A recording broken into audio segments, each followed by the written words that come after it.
ക്ഷാമകാലത്തും നീ ദൈവസന്നിധിയിൽ കണ്ണുനീരോടെ വിതച്ചാൽ ആ വിതയുടെ പുറകിൽ ഒരു കൊയ്ത്ത് ദൈവം നിനക്ക് വേണ്ടി ഒരുക്കും.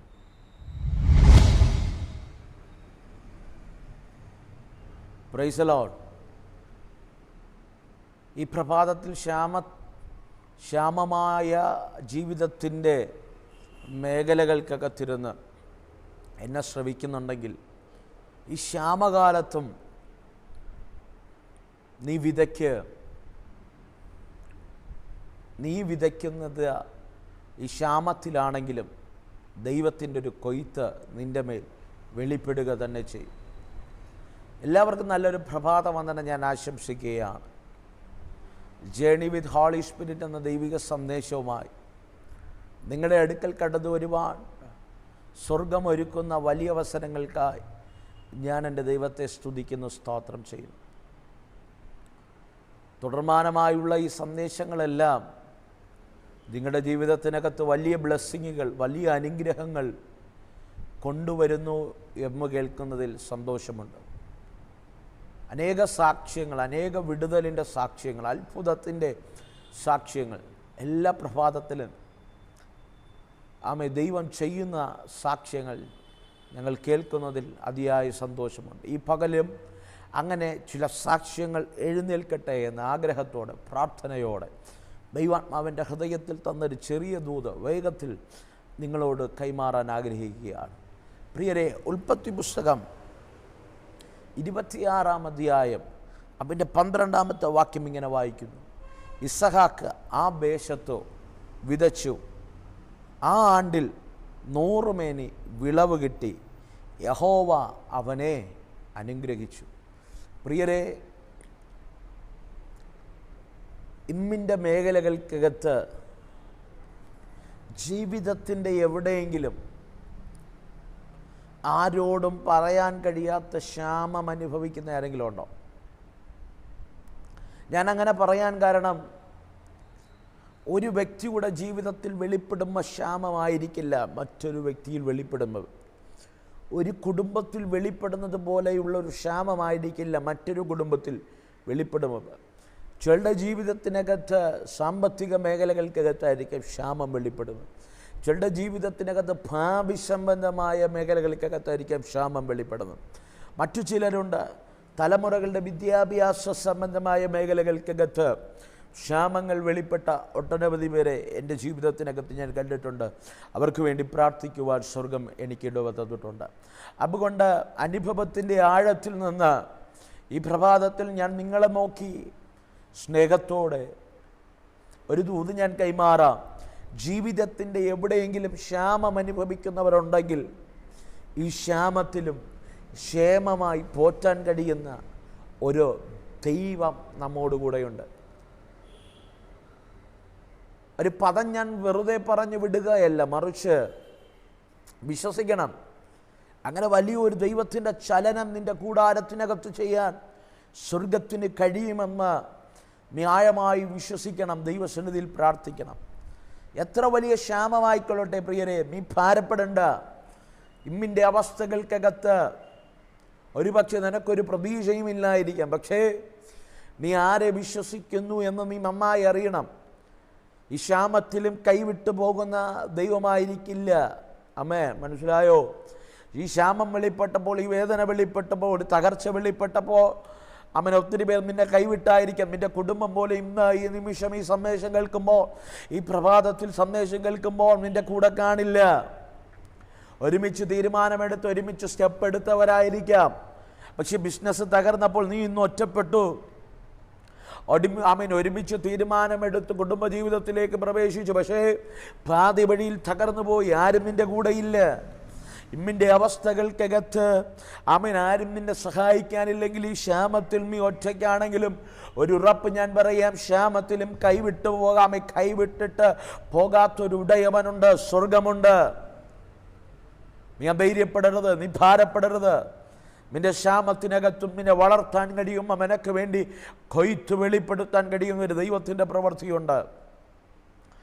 ഈ പകൽക്കാലം ഞാൻ നിങ്ങളെ എൻകറേജ് ചെയ്യുക. ഈ ക്ഷാമകാലത്ത് ജീവിതത്തിൻ്റെ വേദനാജനകമായ അവസ്ഥകൾക്കകത്ത് കൈവിട്ട് പോയെന്ന് നിനക്ക് തോന്നിയാലും, ഒരു പിടി വെള്ളി പോലും എൻ്റെ ജീവിതത്തിനകത്ത് നിനക്ക് ലഭിക്കുന്നില്ല എങ്കിലും, ഉറപ്പിച്ചു തറപ്പിച്ചും ദൈവസന്നിധിയിൽ ഉറപ്പോടെ പറയണം, അമ്മേ, ഞാൻ ആരെ വിശ്വസിച്ചിരിക്കുന്നു എന്ന് ഞാൻ അറിയുന്നു. അവൻ എൻ്റെ ഉപതിഥി. ആ ദിവസം വരെ എന്നെ കാപ്പാൻ ശക്തനായ ദൈവമാണ്. അതാണ് ഒരു ക്രിസ്തു ഭക്തനെ സംബന്ധിച്ചിടത്തോളം അവൻ്റെ ഏറ്റവും വലിയ ധൈര്യം എന്ന് പറയുന്നത്. ക്ഷാമത്തിലും കൈവിടാത്തൊരു ദൈവം. നമ്മളെല്ലാവരും പാടാറുണ്ട്, ക്ഷാമകാലത്ത് ക്ഷേമമായി പോറ്റുന്ന ദൈവമുണ്ട്. അതുപോലെയാണ് പ്രിയരെ, ക്ഷാമങ്ങൾ വരുമ്പോൾ അത് ഓടാനുള്ള ഇടമല്ല. ഞാൻ നിങ്ങളെ നോക്കി ആത്മാവിൽ പ്രവചിക്കുക. ക്ഷാമങ്ങൾക്കകത്ത് ഒത്തിരി പേർ ഓടിയതായിട്ട് വചനം പറയുന്നുണ്ട്. പലായനം ചെയ്തു പോയവരുണ്ട്, മൈഗ്രേറ്റ് ചെയ്തു പോയവരുണ്ട്. വേദപുസ്തകത്തിനകത്ത് പറയുന്നുണ്ട്, ബത്ലഹേമിനകത്ത് ക്ഷാമം വെളിപ്പെട്ടപ്പോൾ മോവാബിലേക്ക് പോയ ഒരു നവോമിയും കുടുംബത്തെ നമുക്ക് കാണാൻ കഴിയുന്നുണ്ട്. സമൃദ്ധിയിലിരുന്ന് ക്ഷാമം വെളിപ്പെട്ടപ്പോൾ അബ്രഹാമും സാറായും മിസ്രൈമിലേക്ക് പോയതായിട്ട് നമുക്ക് കാണാൻ കഴിയുന്നുണ്ട്. അങ്ങനെ ഒട്ടനവധി പേർ ക്ഷാമകാലത്ത് അഭയം തേടി പലരെയും സമീപിച്ചു. പക്ഷേ ക്ഷാമകാലത്ത് ഓടി ഒളിച്ചവരും മറ്റു നന്മകൾ തേടിപ്പോയവരെല്ലാം പരാജയപ്പെട്ടു, ഒന്നല്ലെങ്കിൽ വേറൊരു രീതിയിൽ വേദന അനുഭവിച്ചു. അവൻ ഈ പ്രഭാതത്തിൽ അങ്ങനെയാണെങ്കിലും കേൾക്കുന്നുണ്ടോ? ഒരു വിഷയത്തിൽ നിന്ന് ഓടി ഒളിക്കാൻ വേണ്ടി ഞാൻ വേറെ എന്തിനോ അഭയം തേടി, പക്ഷേ അവിടെ ചെന്നപ്പോൾ അതിനേക്കാളും വലിയ തകർച്ച. ഈ പകൽക്കാലം ദൈവം നിന്നെ റിസ്റ്റോർ ചെയ്യാൻ പോവുക. ജീവിതത്തിനകത്ത് വന്ന ഒരു വേദനയ്ക്കകത്തുനിന്ന് രക്ഷപ്പെടാൻ വേറൊരു സ്ഥലത്ത് പോയി, അവിടെ ചെന്നപ്പോൾ അതിനേക്കാളും പ്രതിസന്ധി, പ്രതികൂലം, നിൽക്കാൻ കഴിയുന്നില്ല. ഈ പകൽക്കാലം കുഞ്ഞ് ക്ഷാമം ഓടി മാറാനുള്ളതല്ല. ക്ഷാമത്തിലും ഉറച്ചു നിന്ന് വിതയ്ക്ക് 100 മേനി കൊയ്ത്തു തരാൻ കഴിയുന്നൊരു ദൈവത്തെയാണ് ഈ പകൽക്കാലം ഞാൻ പ്രസംഗിക്കുന്നത്. ആ ദൈവത്തിൻ്റെ സാന്നിധ്യമാണ് ഈ പ്രഭാതത്തിൽ നിന്റെ കൂടാരത്തിനകത്ത് വെളിപ്പെടുന്നത്. ക്ഷാമത്തിലും നീ തകരില്ല കേട്ടോ. ക്ഷാമത്തിലും പിടിച്ചു നിൽക്കുക, ഉറച്ചു നിൽക്കുക. ദൈവത്തിൻ്റെ കരം ചലിക്കും. വ്യത്യസ്തമായ തലങ്ങൾ നിന്റെ കൂടാരത്തിനകത്ത് ദൈവം വെളിപ്പെടുത്തും. എന്തിനായി ആകുലത? എന്തിനായി ഭാരം? ഈ പകൽക്കാലം ഇതുവരെയും ദൈവം നടത്തിയില്ലേ? ഇനിയും ദൈവം നടത്തുമെന്ന് ഉറച്ചു വിശ്വസിക്കുക. ദൈവം കൂടെ കാണുമെന്ന് ഉറച്ചു വിശ്വസിക്കുക.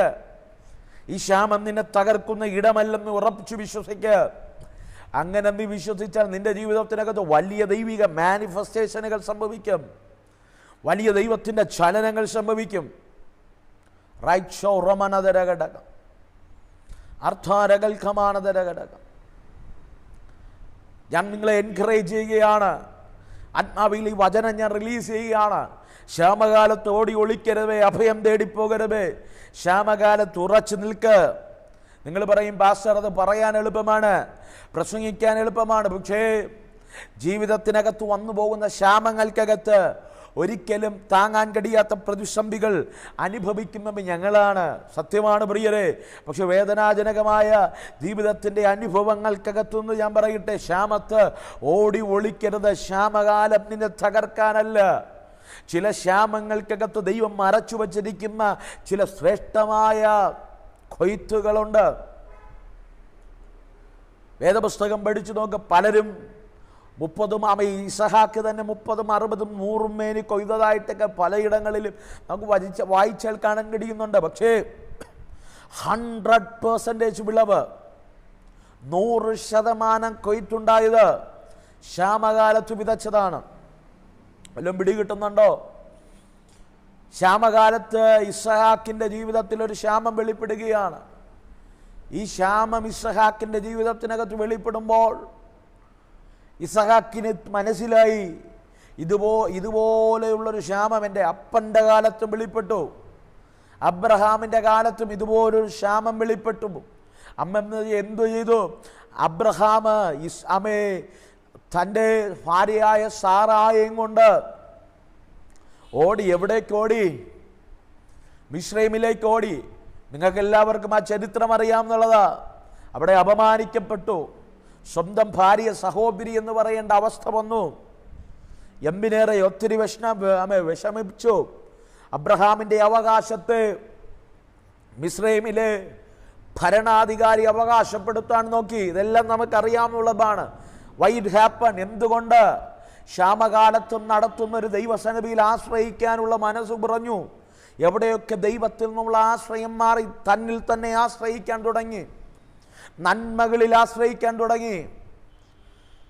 ഈ പ്രഭാതത്തിൽ ഞാൻ പറയാം കുഞ്ഞേ, ദൈവമറിയാത്ത ഒരു ക്ഷാമവും നിന്റെ ജീവിതത്തിനകത്ത് വന്നിട്ടില്ല, ഇനി വരത്തുമില്ല.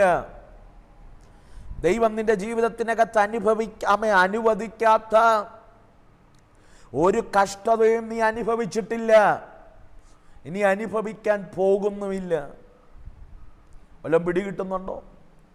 ഈ പ്രഭാതത്തിൽ ദൈവസന്നിധിയിൽ കരഞ്ഞുകൊണ്ട് പറയണം, അപ്പാ ഈ ക്ഷാമകാലത്ത് എല്ലാവരെ പോലെ ഭീരുക്കളായി ഞാൻ ഓടാതെ അങ്ങയുടെ സന്നിധിയിൽ ഇരിക്കാൻ പോകുക. അങ്ങനെ ഒരു തീരുമാനമുണ്ടോ? അങ്ങനെ ഒരു പ്രതിഷ്ഠയുണ്ടോ? അങ്ങനെ ഒരു ഉറപ്പുണ്ടോ? എങ്കിലൊരു ദൂത് ഞാൻ പറയാം, ഈ ക്ഷാമകാലത്ത് നീ വിതയ്ക്ക്. അപ്പൻ്റെ കാലത്ത് വന്ന അതേ പ്രതിസന്ധി ഇസഹാക്കിൻ്റെ ജീവിതത്തിലും വരികയാണ്.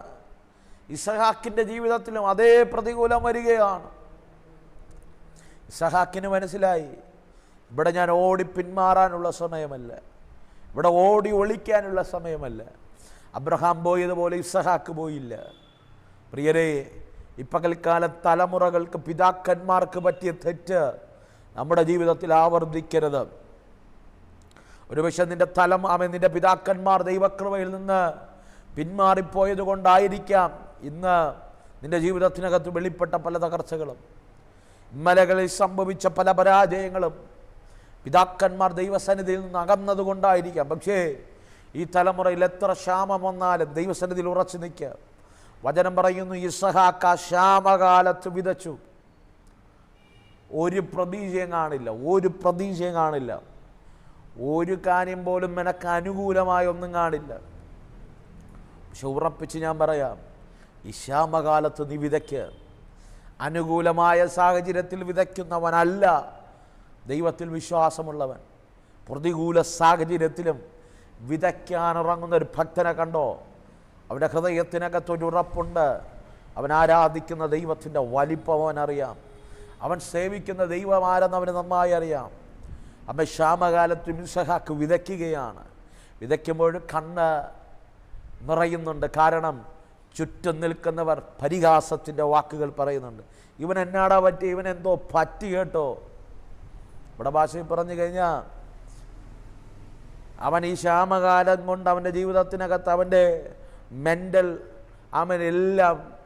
മെൻ്റലായിട്ടുള്ള ഓർഡറെല്ലാം തെറ്റി, ഡിസോർഡറായി, മാനസികമായ അസുഖം അവന് കാണും. കാരണം അവൻ വിതയ്ക്കുന്നത് ക്ഷാമകാലത്താണ്.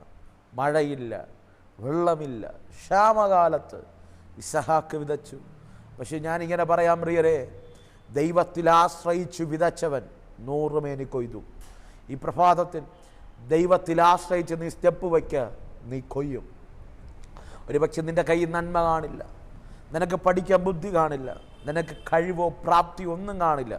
പക്ഷെ സ്റ്റെപ്പ് എടുക്കുക, ദൈവത്തിൽ ആശ്രയിച്ച് സ്റ്റെപ്പ് എടുക്കുക, പൂർണ്ണമായ ദൈവാശ്രയത്തിൽ സ്റ്റെപ്പ് എടുക്കുക, പൂർണ്ണമായി ദൈവഹിതം എന്തെന്ന് തിരിച്ചറിഞ്ഞ് സ്റ്റെപ്പ് എടുക്കുക.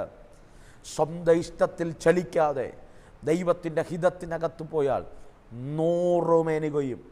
ആ കൊയ്ത്ത് കഴിഞ്ഞപ്പോൾ 13-ാമത്തൊരു വാക്യം എഴുതി വെച്ചിട്ടുണ്ട്, അവൻ ആ കാലത്ത് ബഹുസമ്പന്നനായി മാറി. എന്തുകൊണ്ട്? അവൻ ധനാഢ്യനായി മാറി, അവൻ സമ്പന്നനായി മാറി. Why it happen? എന്തുകൊണ്ടത് സംഭവിച്ചു? ക്ഷാമകാലത്തും ദൈവത്തിൽ അവൻ ആശ്രയിച്ചു, ക്ഷാമകാലത്തും ദൈവത്തെ അവൻ ശരണമാക്കി, ക്ഷാമകാലത്തും വിളിച്ച ദൈവത്തിൽ വിശ്വസിച്ചു. ഈ പ്രഭാതത്തിൽ ഞാൻ നിങ്ങളെ ചലഞ്ച് ചെയ്യുക, ഒരായുസ് കൊണ്ട് നിനക്ക് ചെയ്യാൻ കഴിയാത്ത, നീ എത്ര അധ്വാനിച്ചാലും നേടിയെടുക്കാൻ കഴിയാതെ ദൈവത്തിൽ ആശ്രയിക്കുക. ദൈവം നിന്നെ വളർത്തും, ദൈവം നിന്നെ സമ്പന്നനാക്കി മാറ്റും, ദൈവം നിനക്കൊരു കൊയ്ത്ത് തരും. അതാർക്കും തകർക്കാൻ കഴിയില്ല. സങ്കീർത്തനകൾ ഒരു വാക്യമുണ്ട്, കണ്ണുനീരോടെ വിതച്ചവൻ ആർപ്പോടെ കൊയ്തു. ഇപ്പോൾ കൽക്കാല ക്ഷാമകാലത്ത് കണ്ണുനീരാണോ? സാരമില്ല, പിന്നെ നടുവിലും വിതയ്ക്ക് ഒരാർപ്പിൻ്റെ കൊയ്ത്ത് വെളിപ്പെടും. ഇപ്പോൾ കൽക്കാലം ഞാൻ നിങ്ങൾക്ക് വേണ്ടി പ്രാർത്ഥിക്കാൻ പോകുക. സ്വർഗീയമല്ല കർത്താവേ, ഞാൻ ഈ ജനത്തിന് വേണ്ടി പ്രാർത്ഥിക്കും. എൻ്റെ കൂടെ ഈ നിമിഷം പ്രാർത്ഥിക്കുന്ന ഈ ജനത്തിന് വേണ്ടി ഞാൻ പ്രാർത്ഥിക്കുമ്പോൾ വലിയ കൊയ്ത്തുകൾ അവരുടെ ജീവിതത്തിനകത്ത് വെളിപ്പെട്ടു. വലിയ ദൈവത്തിൻ്റെ ഫേവർ വെളിപ്പെട്ടു. ഇതുവരെ കാണാത്ത ചലനങ്ങൾ, ഇതുവരെ കണ്ടിട്ടില്ലാത്ത ദൈവപ്രവർത്തികൾ, ഇതുവരെ കണ്ടിട്ടില്ലാത്ത വലിയ ദൈവത്തിൻ്റെ മാറ്റമില്ലാത്ത കൃപ അവരുടെ കൂടാരത്തിനകത്ത് വെളിപ്പെടും. In the name of Jesus ഞാൻ അങ്ങനെ കൽപ്പിച്ച് പ്രാർത്ഥിക്കും. വലിയ കൊയ്ത്തുകൾ, ക്ഷാമങ്ങൾ മാറട്ടെ, വലിയ ദൈവിക കൊയ്ത്തുകൾ വെളിപ്പെടും. ഞാൻ അങ്ങനെ ബ്ലസ് ചെയ്യുന്നു യേശുവിൻ നാമത്തിൽ തന്നെ. ആമേൻ. ഒരു കൊയ്ത്ത് മതി പ്രിയരെ നിന്നെ സമ്പന്നനാക്കി മാറ്റാൻ. ഒരു ദൈവപ്രവൃത്തി മതി പ്രിയരെ നിന്നിച്ചവരുടെ മുൻപിൽ നിന്റെ തല ഉയരപ്പെടാത്തക്ക നിലവാരത്തിൽ. ഒരു കൊയ്ത്ത് മതി, ഒരു കൊയ്ത്ത് മതി നിൻ്റെ ജീവിതത്തിൽ. ആമേൻ. ആ മാന്യത വെളിപ്പെടാം. വിശ്വസിക്ക്, ദൈവത്തിൻ്റെ കൃപ ആഴമായ നിൻ്റെ ജീവിതത്തിനകത്ത് വെളിപ്പെടും. ഈ പകൽക്കാലം നിങ്ങൾക്ക് ഈ സന്ദേശം അനുഗ്രഹമായെങ്കിൽ മറ്റു വ്യക്തികൾക്കും കൂടെ അയച്ചു കൊടുക്കുക. അവരുടെ ജീവിതത്തിലും അതൊരു ബ്ലെസ്സിങ് ആയി മാറട്ടെ. നിങ്ങൾക്കൊരു പ്രാർത്ഥന ആവശ്യമുണ്ടെങ്കിൽ തീർച്ചയായും ഞങ്ങളെ കോൺടാക്ട് ചെയ്യുക. ലഭിച്ചില്ലെങ്കിൽ വീണ്ടും ട്രൈ ചെയ്യുക. ഞങ്ങൾ നിങ്ങൾക്ക് വേണ്ടി ഉറപ്പായും പ്രാർത്ഥിക്കും. ആമേൻ. ഈ പകൽക്കാല സന്ദേശം നിങ്ങൾക്ക് അനുഗ്രഹമായെങ്കിൽ എല്ലാ പ്രഭാതത്തിലും സന്ദേശം ഇതുപോലെയുള്ള സന്ദേശം ലഭിക്കുക. ഞങ്ങളുടെ ചാനൽ സബ്സ്ക്രൈബ് ചെയ്യുക. God bless you. Let us start our journey with Holy Spirit. പരിശുദ്ധാത്മാവിൻ്റെ കൂടെ ഒരു യാത്ര തിരിക്കാമോ? Amen. God bless you.